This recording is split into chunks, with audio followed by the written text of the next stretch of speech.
নমস্কার, আদাব। আমি রফিক শেখ, ওয়েস্ট বেঙ্গল ইন্ডিয়া থেকে বলছি, পার্ট অফ ওয়ান প্যাসিভ। সর্বপ্রথমে জানাই আমাদের সিও অ্যাশ মুফারে স্যারকে অসংখ্য অসংখ্য ধন্যবাদ জানাই।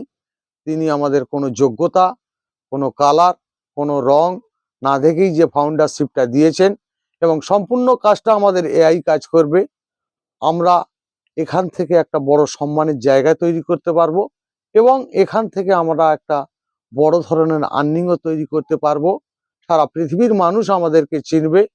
এমন নীতি আদর্শ নিয়ে যে অ্যাশ মুফারে স্যার আমাদেরকে ফাউন্ডারশিপটা দিয়েছেন, সেই অ্যাশ মুফারে স্যারকে অসংখ্য অসংখ্য ধন্যবাদ জানাই ওপি চলপাল্টায়ের মেন্টর গৌতম স্যারকে।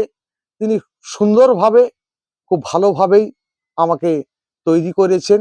তাই ওয়ান প্যাসিভ সম্বন্ধে ছন্দের মাধ্যমে আমি কিছু পেশ করছি যে ওয়ান প্যাসিভটা কেমন একটা স্বপ্নের সেন্টার হবে এবং সব মানুষ এই সেন্টারে যুক্ত হবে, সেটা আমি ছন্দের মাধ্যমে বলছি। ওয়ান প্যাসিভ হলো স্বপ্নের সেন্টার, সারা পৃথিবী জানবে, নতুন স্বপ্ন দেখার জন্য মানব জাতি ভাববে। ভাববে তখন গভীর মনে নতুন স্বপ্ন নিয়ে, পুরনো স্বপ্ন দেখবে না আর নতুন কিছুই ভেবে। নতুন যুগের নতুন স্বপ্ন ওয়ান প্যাসিভ আজ আনছে, বুঝো যারা বুঝতে পারেনি তারাও স্বপ্ন দেখছে। 2024 সালে কিন্তু স্বপ্ন দেখেছি বড়, নতুন বছর 25 সালে জাগিয়ে দেবই আলো।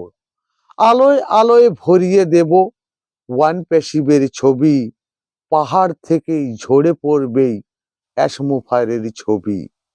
পাহাড় জ্বলবে, সমুদ্র জ্বলবে, লিখবে অনেক কবি, অ্যাশের সাথেই থাকবে কিন্তু ফাউন্ডারদের ছবি। দেশ থাকবেই, ইতিহাস হবেই, সারা পৃথিবী দেখবে, ঘুমিয়ে থাকাই অ্যাশ মুফারে নতুন আলোই জ্বালবে। ফাউন্ডাররা নতুন বছর নতুন কিছুই পাবে, 2025 সালেই কিন্তু মহান ব্যক্তি হবে। অ্যাশ মুফারে ধন্যবাদ। ওয়ান প্যাসিভ জিন্দাবাদ। আপনাদের যদি ভালো লেগে থাকে লাইক, কমেন্ট এবং শেয়ার করুন। ধন্যবাদ।